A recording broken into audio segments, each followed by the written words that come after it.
at lupa, ang buwan, araw at mga bituin, kanang nilalang sa papawirin. Panginoon ay purihin, ngalan niya ay dakilain. Panginoon ay purihin, ngalan niya ay dakilain. Ngalan niya ay dakilain.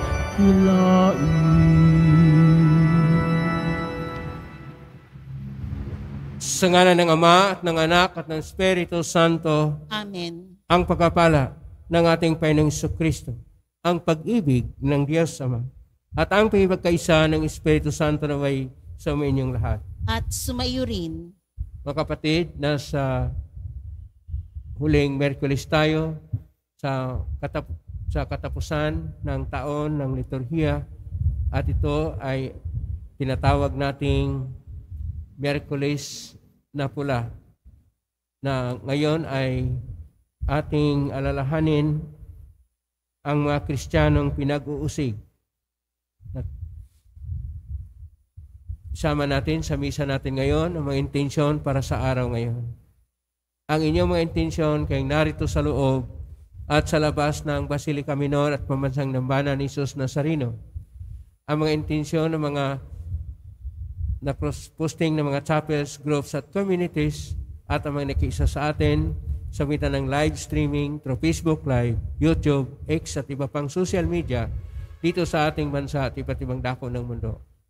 Isama rin natin ang ating intensyon para sa kapayapaan sa mundo, at isama rin natin ang ating intensyon sa lahat ng mga Pilipino na naging biktima sa pag-uusig sa iba't ibang bansa na hindi sila katanggap-tanggap. Minamahal ko mga kapatid, sa ating pagkiisa kay Isus sa kanyang pag-alayang sarili sa Ama, ating ipinalangin mga kapatid nating Kristiyanong pinag-uusig, ang kanilang mga taga-usig, ang mga nagpapalaganap ng pag-uusig, at ang mga nananahimik at ipinagwawalang bahala ito. Sa pagpapatuloy ng ating pagdiriwang, may pagpakumbabang aminin po natin ang ating mga kasalanan at dumulog tayo sa iyong Panginoong nagpapatawad ng lubos. Inaamin ko sa makapangyarihang Diyos at sa inyong kapatid na lubha akong nagkasala sa isip, sa salita, sa gawa at sa aking pagkukulang. Kaya sinasamo ko sa mahal na Birhen Maria, sa lahat ng mga anghel at mga banal, at sa inyong kapatid na ako'y panalangin sa Panginoong ating Diyos. Kaawaan tayo ng makapangyarihang Diyos, patawarin tayo sa ating mga kasalanan, at patnubayan tayo sa buhay na walang hanggan. Amen. Panginoon, kaawaan mo kami. Panginoon, kaawaan mo kami. Kristo, kaawaan mo kami. Kristo, kaawaan mo kami. Panginoon, kaawaan mo kami. Panginoon, kaawaan mo kami. Manalangin tayo. Ama naming makapangyarihan, sa iyong kapasyahe, ibig mong makatambal ang pagpakasakit ng iyong anak, ang iyong sambayanan. Ipagkaloob mo sa mga pinag-usig dahil sa iyong ngalan ang espiritu ng pagtitiis at pagmamahal, upang sila'y maging mga saksing matatapang sa panindigang ang mga pangako mo'y maaasahan sa pangitan ni Jesucristo kasama ng Espiritu Santo, magpa sa walang hanggan. Amen. Maupo muna po ang lahat. Pagbasa mula sa aklat ni Propeta Daniel. Noong mga araw na iyon, si Haring Belsasar ay nagdaos ng malaking piging para sa 1,000 tagapamahala niya. Nang kasalukuyan silang nag-iinuman, ipinakuha ni Haring Belsasar ang mga kagamitang ginto at pilak na sinamsam ng ama niyang si Nabucodonosor sa templo ng Jerusalem. Ipinakuha niya ang mga ito upang inuman nila ng mga maharlika ng kaharian, mga tunay na asawa at mga aliping asawa. Ang mga kagamitang ginto at pilak na sinamsam sa templo ng Diyos ay dinala nga sa bulwagang pinagdarausan ng piging. Habang sila'y nag-iinuman, sinasamba naman nila ang kanilang Diyos-Diyos ang ginto, pilak, tanso, bakal, kahoy, at bato. Walang ano-ano, lumitaw ang isang kamay at kitang-kita ni Haring Belsasar na ito'y sumulat sa pader ng palasyo sa tapat ng kandelero. Dahil dito, nangalisag ang kanyang mga balahibo at namutla siya sa matinding takot. At ipinatawag si Daniel at iniharap sa hari. Sinabi nito kay Daniel, "Ikaw ba ang Daniel na kasama ng mga binihag ng aking ama mula sa Huda? Nabalitaan kong sumasa iyo ang espiritu ng mga banal na Diyos. May pambihirang talino ka raw at kaalaman. Nabalitaan ko na marunong kang magpaliwanag ng mga bagay na tulad nito at mahusay kang lumutas ng mga palaisipan. Ngayon, kung mababasa mo at maipapaliwanag ang sulat na ito, pararamtam kita ng purpura, kukwentasan ng ginto, at gagawing pangatlong tao sa kaharian." Sinabi na Daniel sa hari, "Mahal na hari, wag na po ninyo akong bigyan ng anuman. Ibigay na ninyo sa iba ang sinasabi ninyong gantimpala. Babasahin ko na po lamang at ipaliliwanag ang sulat. Nagpakataas kayo sa harapan ng Panginoon. Ipinakuha ninyo ang mga kagamitan sa kanyang templo at ginamit sa inuman. Bukod doon, sumamba kayo sa mga Diyos ninyong yari sa ginto, pilak, tanso, bakal, kahoy at bato.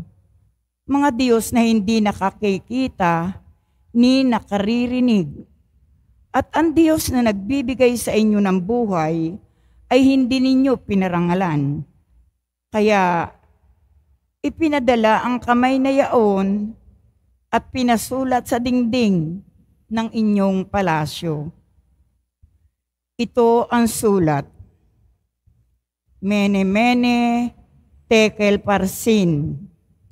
Ito naman ang ibig sabihin.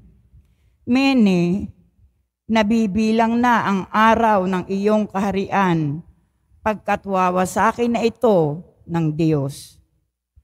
Tekel, ikaw ay tinimbang at napatunayang nagkukulang.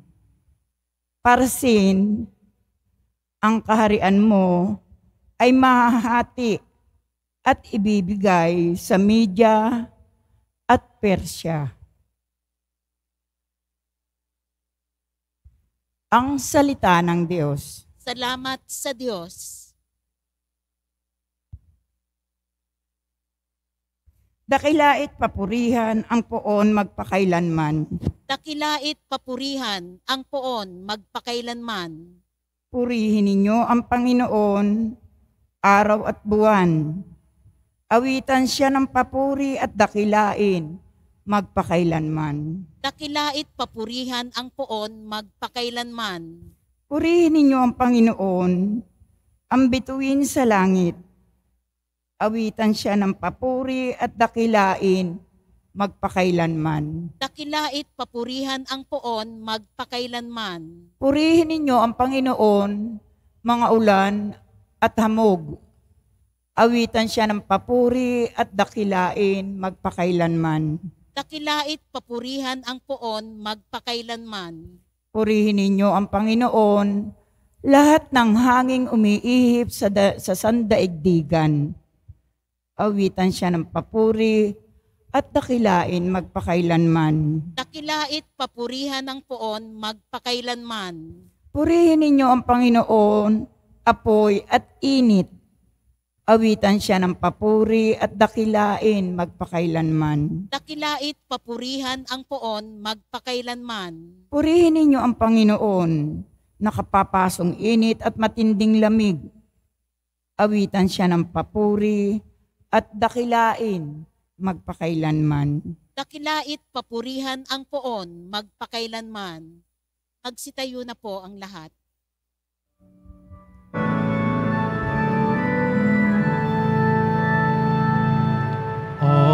Alleluia, alleluia, alleluia,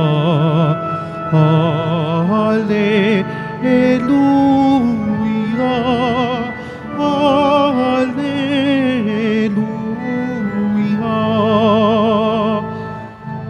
Manatili kang matapat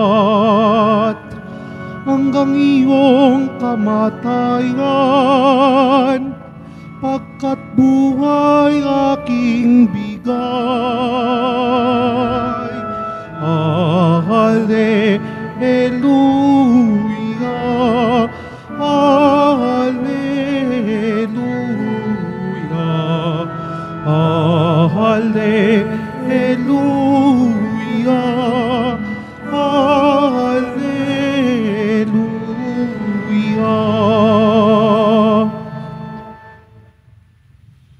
Sumainyo ang Panginoon. At sumayo rin. Ang mabuting balita ng Panginoon ayon kay San Lucas. Papuri sa iyo, Panginoon. Noong panahong iyon, sinabi ni Jesus sa kanyang mga alagad, "Darakpin kayo't uusigin. Kayo'y dadalhin sa mga sinaguga upang litisin at ipabilanggo. At dahil sa akin, ay iharap kayo sa mga hari at mga gobernador. Ito ang pagkakataon ninyo upang magpatotoo tungkol sa akin. Ipanatag ninyo ang inyong kalooban. Huwag kayong mababalisa tungkol sa pagtatanggol sa inyong sarili, sapagkat bibigyan ko kayo ng katalinuhan at ng pananalitang hindi kayang tutulan o pabulaanan ng sinuman sa inyong mga kaaway. Ipagkakanulo kayo ng inyong mga magulang, mga kapatid, mga kamag-anak at mga kaibigan, at ipapapatay ang ilan sa inyo. Kapupuutan kayo ng lahat dahil sa akin. Ngunit hindi mawala ni isang hibla ng inyong buhok. Sa inyong pagtitiis ay tatamuhin ninyo ang buhay na walang hanggan. Ang mabuting balita ng Panginoon. Pinupuri ka namin, Panginoong Hesukristo. Maupo muna po ang lahat. Isang mapagpalang araw po sa inyong lahat. Purihin po natin ang ating pong Hesus Nazareno. Nasa Miyerkules tayo ng ika-34 na linggo o tinatawag na huling linggo ng karaniwang panahon na unang taon ng ating kalendaryo liturhiko sa ating pagdiriwang. At itong huling Miyerkules ay atin pong ialay para sa lahat ng mga pinahihirapan, pinag-uusig, o dili kaya kung ano ang ibinibigay sa kanila na paghihirap dahil sa pagsasaksi sa pananalig sa ating pong Hesus Nazareno. Pero kapag tingnan po natin yung ating Ebanghelyo ni San Lucas, Kapitulo 21, versikulo 12 hanggang 9, itong versikulo 12, ang salita po na dioksusin. Dioksusin, ibig sabihin pag-uusig. Ang pag-uusig o paghihirap ay ang hindi pagtanggap ng isang pananaw, ng isang kalakaran, at ng isang pananalig o panampalataya. At ano ang tunay na tugon para dito?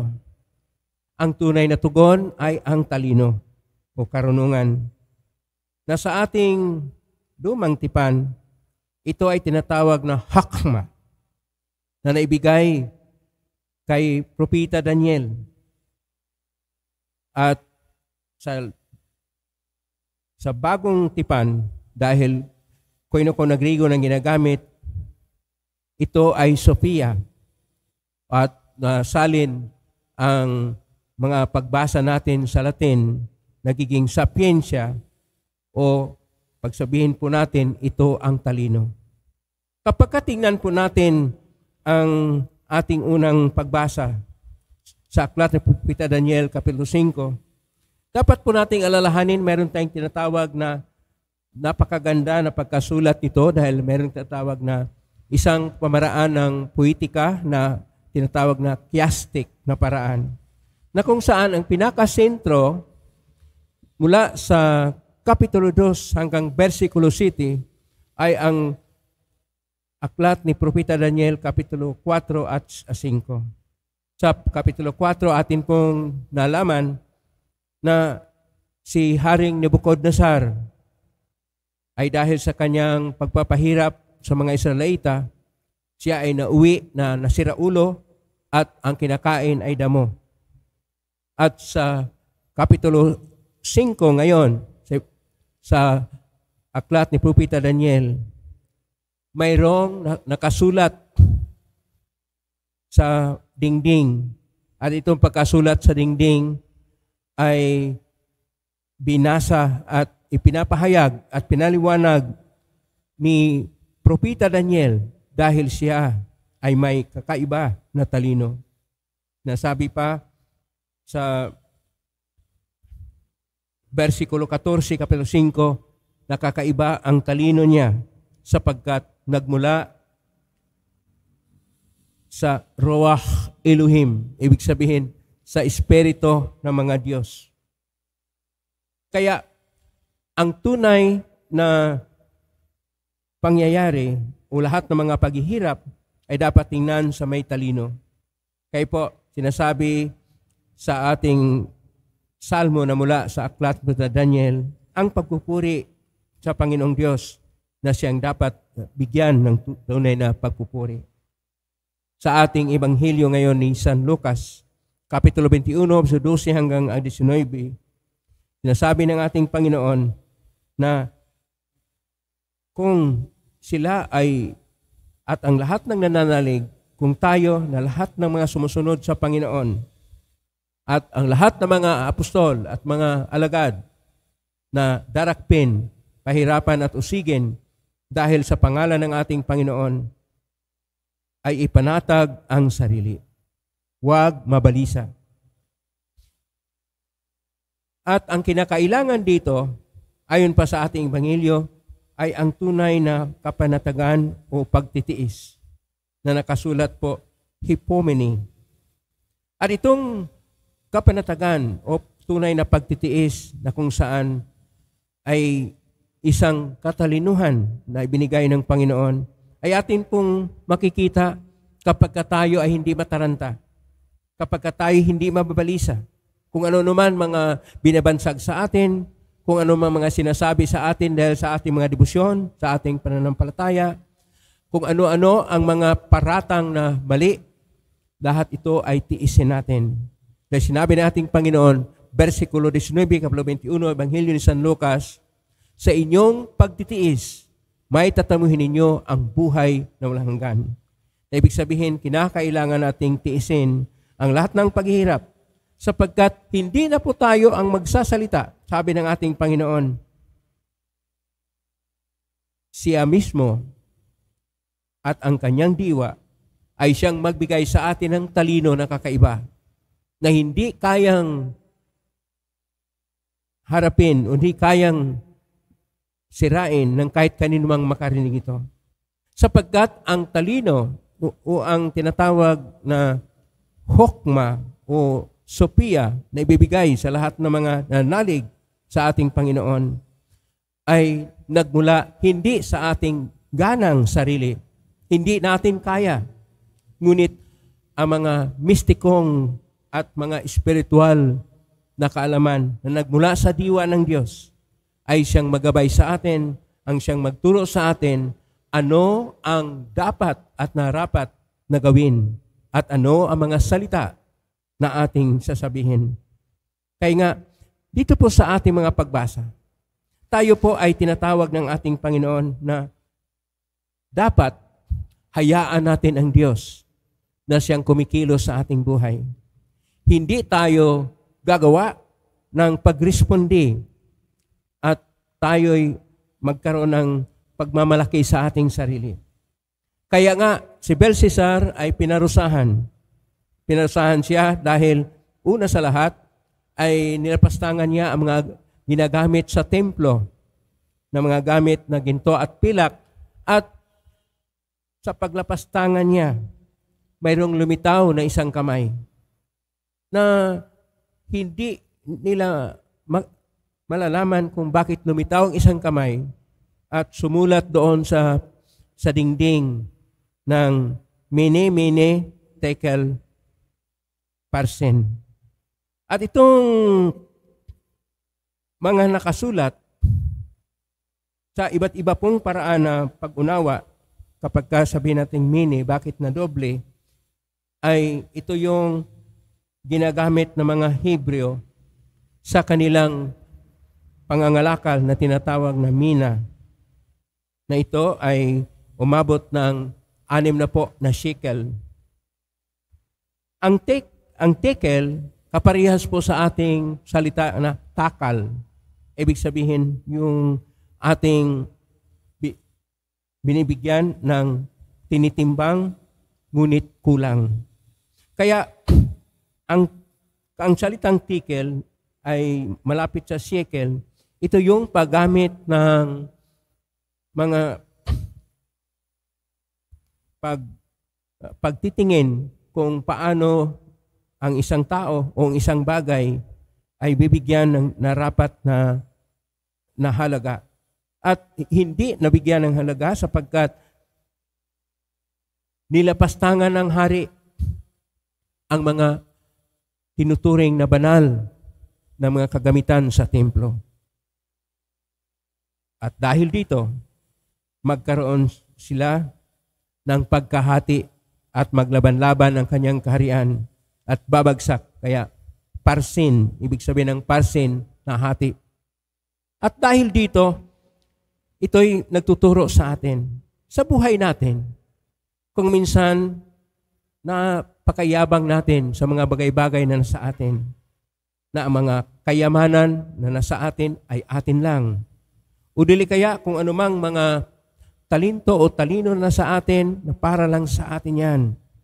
O dili kaya kung anumang pera o kayamanan, hindi yan nangyari kung hindi pinaghirapan natin. Hindi natin nakikita na wala tayong maipagyabang at walang dapat ipagmalaki sa ating sarili sapagkat lahat ay bigay ng Diyos. Wala pong nasa atin na nagmula sa ating dahil pinanganak tayo na hubad. Wala po tayong dala-dala. Dala po natin ang ating hubad na katawan na walang pag-aari. Kung mayroon man tinuturing na mana, ang mana ay dahil ito ay nagkaroon ng private property dahil sa pag-angkin ng mga ilang mga makapangyarihan na gagawa ng private property. Kung hindi po yan ang gusto ng Diyos. At kung ano man ang kinikita natin o mga kayamanang natanggap natin, hindi po yan sa atin. Lahat ay ipinagkatiwala ng Diyos upang ito'y ating gagamitin sa pagpupuri at sa pagpupugay sa Kanya at para sa kabutihan ng sambayanan na Kanyang minamahal at gustong iligtas sa mga katiwala na tayo. Kung malaki ang ipinagkatiwala sa iyo na kayamanan, malaki rin ang dapat mong ibigay sa Diyos, at ang pagbibigay nito ay ang pagbigay tulong sa mga dukha o mga mahirap at mga nasalilayan ng lipunan na walang-wala sa kanilang mga pinagtayuan sa buhay.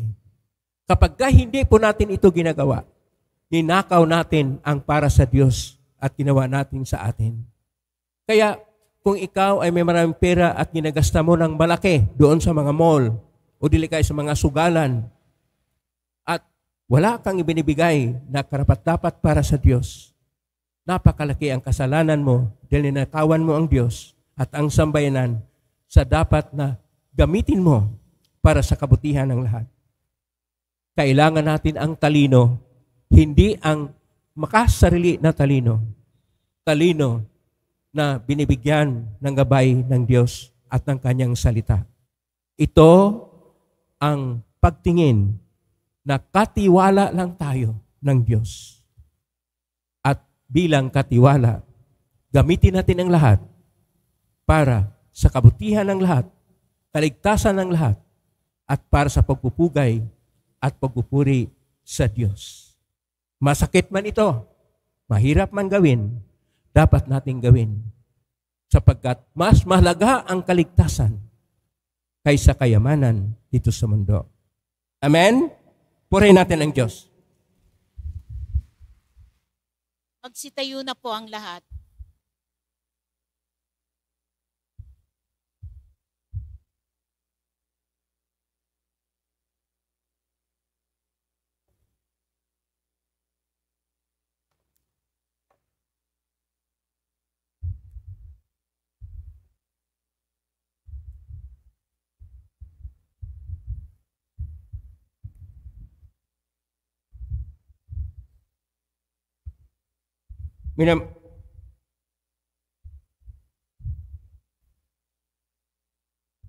Minamahal, mapagmahal na Diyos, lumalapit kami sa iyo bilang isang simbahang nagmula sa krus ni Kristo. Isang simbahang lumaganap sa loob ng 2,000 taon mula sa maluhating dugo ng mga martir. Atin pong itutugon, iligtas mo ang iyong sambayanan, Panginoon. Iligtas mo ang iyong sambayanan, Panginoon.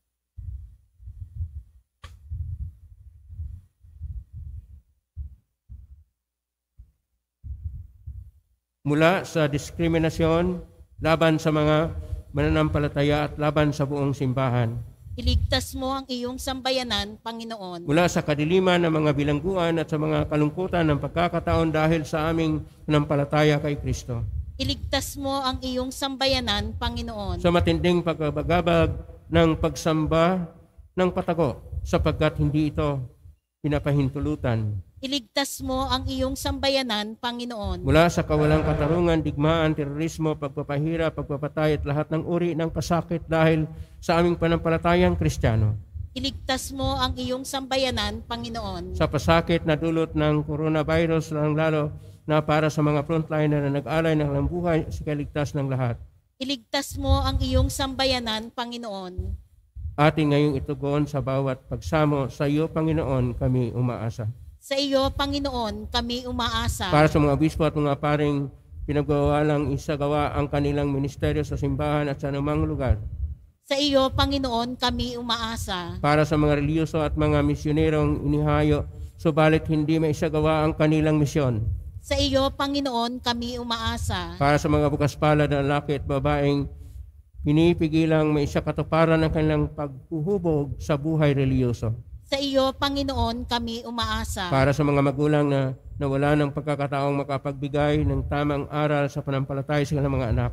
Sa iyo, Panginoon, kami umaasa. Sa mga profesional at mga ordinaryong manggagawang hindi mabigyan ng pantay na karapatan at oportunidad dahil sa kanilang panampalataya. Sa iyo, Panginoon, kami umaasa. Para sa lahat ng mga may sakit na ibigyan sila ng lakas at pag-asa ng ating mahabaging Diyos. Sa iyo, Panginoon, kami umaasa. Sa mga pumanaw, kamtinawa nila ang kaligayahang walang hanggan sa piling ng Panginoon. Sa iyo, Panginoon, kami umaasa. Amang mapagmahal, hatid namin ng pagtutunggalian ng buhay at kamatayan dahil sa aming pakikiisa sa iyong anak at sa aming pagsambit sa panampalataya sa Kanya. Pagaanin mo ang sakit na aming nadarama. Nawa ang mga paghihirap na naranasan ng iyong simbahan ay maging daan para sa buhay at paghilom ng mundo sa magitan ni Kristong aming Panginoon. Amen. Maupo muna po ang lahat.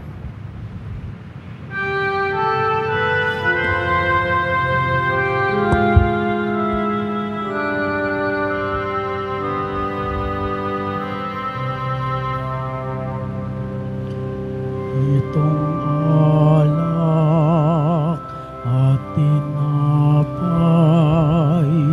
ay handog sa'yo, Ama.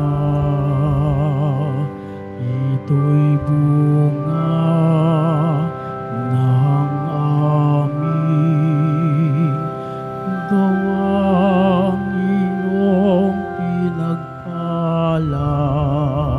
Sumasamo ang iyong bayang, tanggapin iyong basbasan, nang sa amin maging tunay na katawan at dugo ng iyong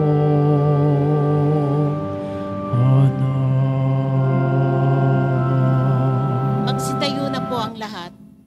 Manalangin niyo kapatid, upang paghain natin ay kalugdan ng Diyos amang makapangyarihan. Tanggapin nawa ng Panginoon itong paghahain sa iyong mga kamay, sa kapurihan niya at karangalan sa ating kapakinabangan at sa buong sambayanan niyang banal. Ama naming lumikha, tanggapin mo ang aming mga alay at pitaya sa kapagpanatiling matatag ng mga nagdaralita dahil sa pag-uusig ng mga araw maniwala. Ang pakiisa sa paghahain ni Kristo naway ikatuwa ng mga matiising ang mga ngalay sa langit na katala. Sa panggitan niya kasama ng Espiritu Santo, magpa sa walang hanggan. Amen. Sumainyo ang Panginoon. At sumaiyo rin. Taas sa Diyos sa inyong puso at diwa. Itinaas na namin sa Panginoon. Pasalamatan natin ang Panginoong ating Diyos. Marapat na siya ay pasalama. Amin ko Panginoon, tunay marapat ni kay aming pasalamatan hitan si Kristo na aming Panginoon.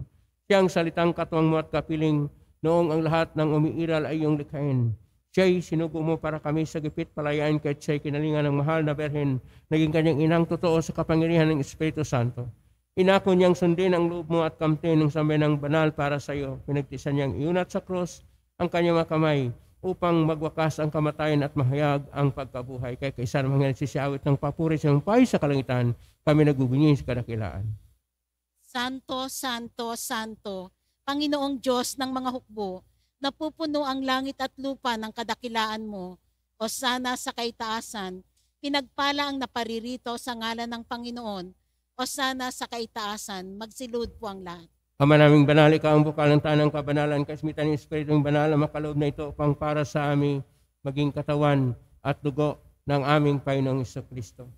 Bago niya pinagtiisang kusang loob na maging handog, hinawakan niya ang tinapay, pinasalamatan kanya, pinaghati-hati niya yon, iniabot sa kanyang mga alagad at sinabi, tanggapin ninyong lahat ito at kanin, ito ang aking katawan, na ihandog para sa inyo.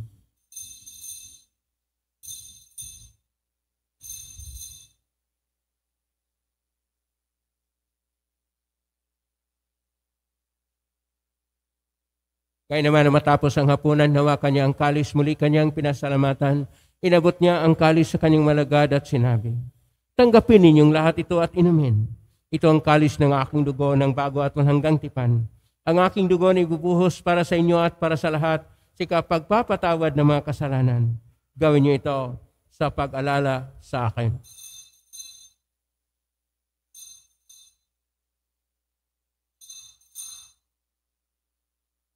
Magsitayo na po ang lahat. Ang misteryo ng pananampalataya.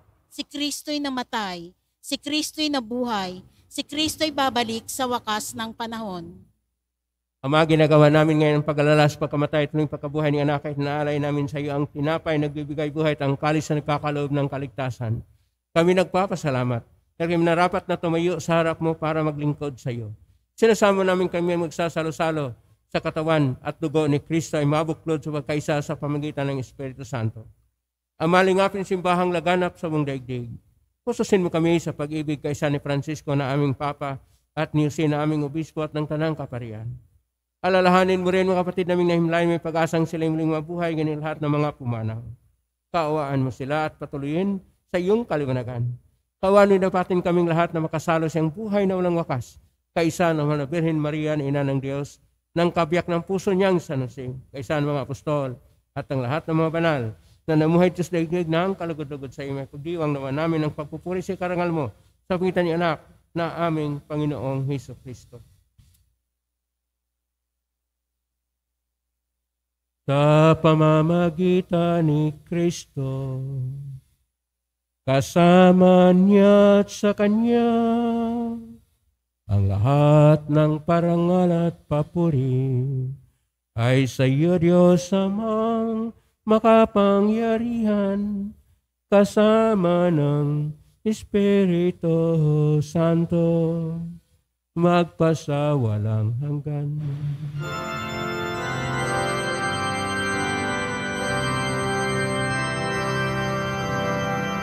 Amen.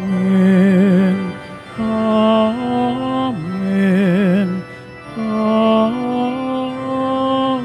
Amen. Sa tagubilin na galing na utos, sa turo ni susupay natin at Diyos, ipahayag natin ang lakas loob. Ama namin, sumasa langit ka, sambahin ang ngalan mo. Mapasa amin ang kaharian mo. Sundin ang loob mo dito sa lupa para nang sa langit. Bigyan mo kami ng aming kakanin sa araw-araw at patawarin mo kami sa aming mga sala. Para nang pagpapatawad namin sa nagkakasala sa amin at huwag mo kaming ipahintulot sa tukso at iadya mo kami sa lahat ng masama. Ling namin kami iadya sa lahat ng masama, pagkaluban ng kapayapaan araw-araw, iligtas sa kasalanan at ilay sa lahat ng kapahamakan, samantalang aming pinanabikan ang dakilang araw ng pagpapahayag ng tagapagligtas naming si Hesus Kristo. Sapagkat iyo ang kaharian at ang kapangyarihan at ang kapurihan magpakailanman. Amen. Panginoong Hesus Kristo, sinabi mo sa mga apostol, kapayapaan ang iniiwan ko sa inyo, ang aking kapayapaan binibigay ko sa inyo. Tunghayan mo ang aming panampalataya at huwag ang aming pagkakasala. Pagkaluban mo kami ng kapayapaan at pagkakaisa ayon sa kalooban, kasama ng Espiritu Santo, magpa sa walang hanggan. Amen. Ang kapayapaan ng Panginoon ay laging sumainyo. At sumaiyo rin. Magbigay kayo ng kapayapaan sa isa't isa. Kapayapaan sa inyo. Kordero ng Diyos na nag-aalis ng mga kasalanan ng sanlibutan, maawa ka sa amin. Kordero ng Diyos na nag-aalis ng mga kasalanan ng sanlibutan, maawa ka sa amin. Kordero ng Diyos na nag-aalis ng mga kasalanan ng sanlibutan, ipagkaloob mo sa amin ang kapayapaan. Lumuhod po ang lahat.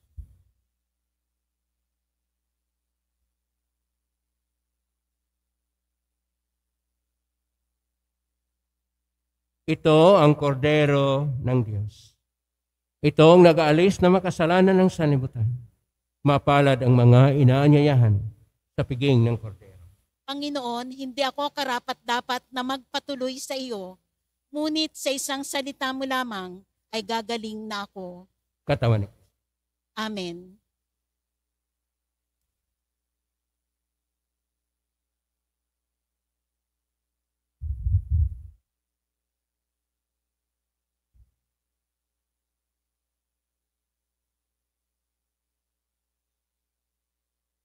Para sa lahat ng tatanggap ng banal na komunyon, sasagot po tayo ng amen pagkasabi ng pari o ng lay minister ng katawan ni Kristo at isubo agad sa bibig bago mali sa harapan ng pari o lay minister.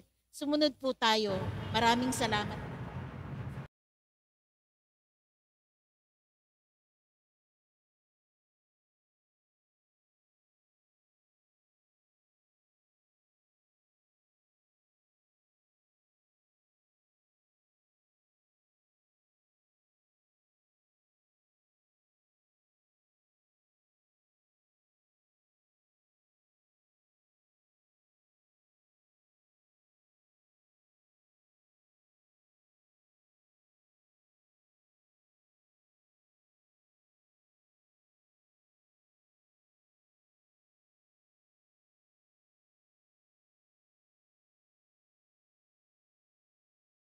Magsitayo na po ang lahat.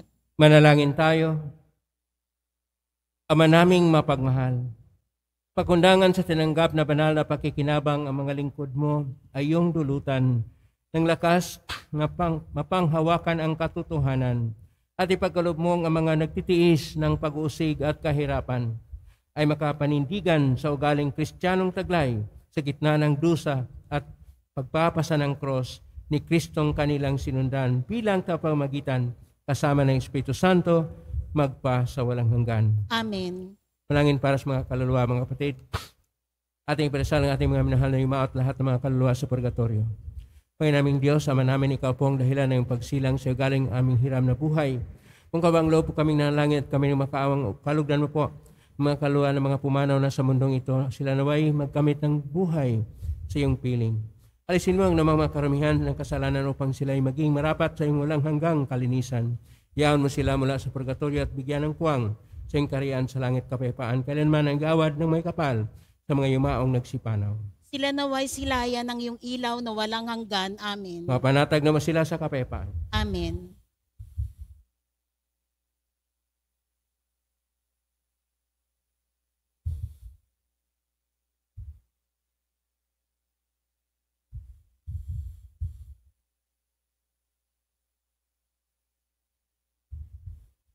Maraming salamat po sa inyong pakilahok ngayon sa ating Eucharistia o Banal na Misa para sa ating pag-alaala at pagbigay ng espesyal na intensyon para sa lahat ng mga Kristiyanong pinag-uusig sa buong mundo.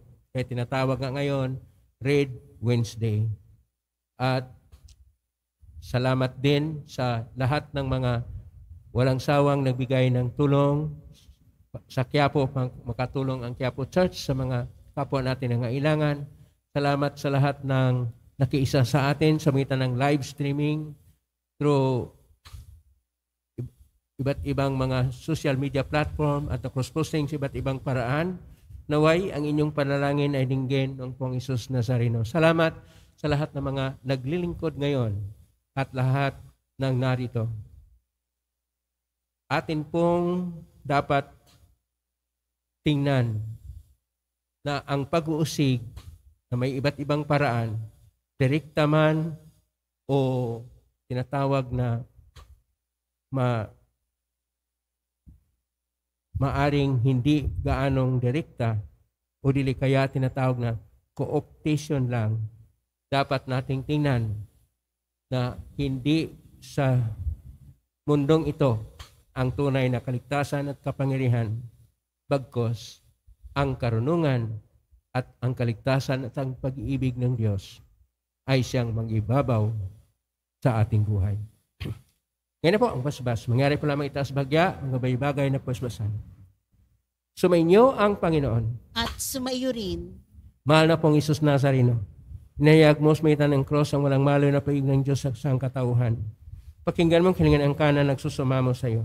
Makamtanaw nila ang iyong katugunan at tanggapin ang kasagutan mitang na loob na tinatanaw. Basbasan din po ninyo ang mga dalaming imahen, dasal at mga bagay-bagay. Basbasan na may makaramdaman.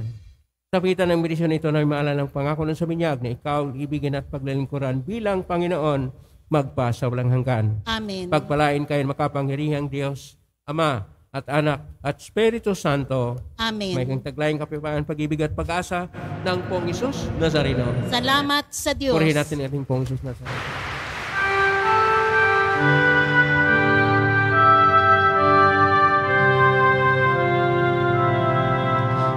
Nuestro Padre Jesus Nazareno, sinasamba ka namin, pinipintuho ka namin, para mong aming buhay at kaligtasan. Nuestro Padre Jesus Nazareno, iligtas mo kami sa kasalanan. Ang krus mong kinamatayan ay sagisag ng aming kaligtasan. Nuestro Padre Jesus Nazareno, dinarangal ka namin. Nuestro Padre Jesus Nazareno, niluluwalhati ka namin. Nuestro Padre Jesus Nazareno, niluluwal ka namin. Nuestro Padre Jesus Nazareno,